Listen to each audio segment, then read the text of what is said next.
अरे लाडोबा कसा आहे, आम्हाला आमच्याजवळ टेंडरच्या काही कॉपी आहेत, माझ्याकडे सुद्धा काही कॉपी आहेत.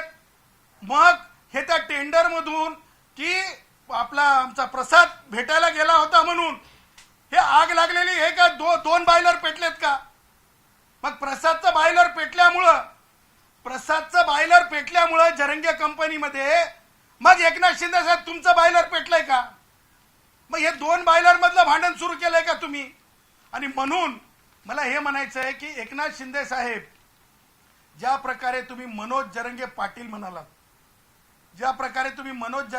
म्हणालात, त्या तुमच्या वक्तव्यामध्ये बावनकुळे साहेबांचा सार्वजनिक, एका बावनकुळे साहेबांचा नाही, तमाम तेली समाज असेल, ओबीसी समाज असेल, जे कोणी वंचित घटक असतील त्यांचा सार्वजनिक अपमान केलाय.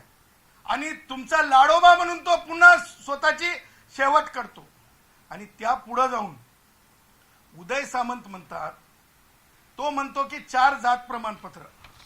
आता हे 4 जे जात प्रमाणपत्र आहेत त्याच्यामध्ये ज्या 4 भगिनींना, मग जिल्हा परिषद छत्रपती संभाजीनगर आहे, जिल्हा परिषद परभणी आहे, अशा आणि काही नगर परिषद आहे, तिथल्या भगिनींचे जात प्रमाणपत्र रद्द झाले.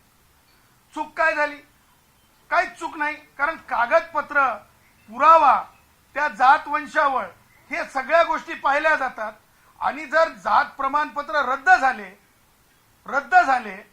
त्यावर उदय सामंत म्हणतात 100%.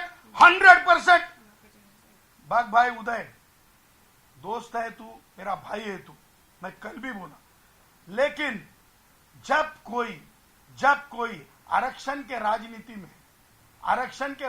में गलती करेगा, गंदगी करेगा, तो हिसाब भारत के संविधान से होगा, ये भूलना मत. और ये एकनाथ शिंदे साहब को भी बताने के लिए मैंने बोला, मैंने कल उनको बताया कि एकनाथ शिंदे साहब को भी बता देना की यह गलत है. आणि मला अपेक्षा ही होती की सगळे शिवसेनेचे माणसं म्हणून उद्या संजय शिरसाटला मारड्या म्हणलं, संजय म्हणलं, शिरसाट्या म्हणलं तर चालणार आहे का तुम्हाला? ही हळूहळू ही बदलत जाणारी भाषा आहे. त्याच्यामुळं ह्या भाषेला कंट्रोल करण्यासाठी, लगाम लावण्यासाठी, कासरा वडण्यासाठी हे मला बोलावं लागतंय. मी नाही बोललं तर बोलल कोण? आणि म्हणून ही व्यवस्थेची भाषा चालणार नाही.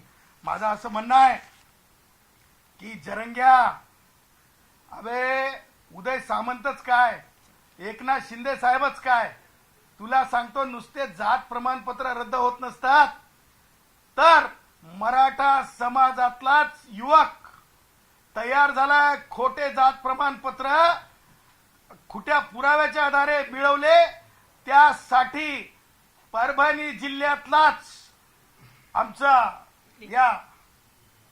आमचा दत्ता रेंगे पाटील, यह है मेरा दत्ता रेंगे पाटील, मराठा समाजाचा नेता आहे, युवा नेता आहे.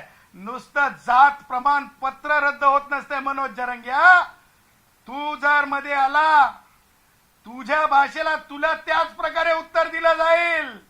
तू काय कोणी बालेखान लागून घेतला नाहीस. आणि जा शिंदे साहेबांना सांग आणि उदय सामंतांना सांग, काय भारे बांधून घ्यायचे ते भारे बांधून घे म्हणा. अरे मुख्यमंत्र्यांची आई बहीण काढता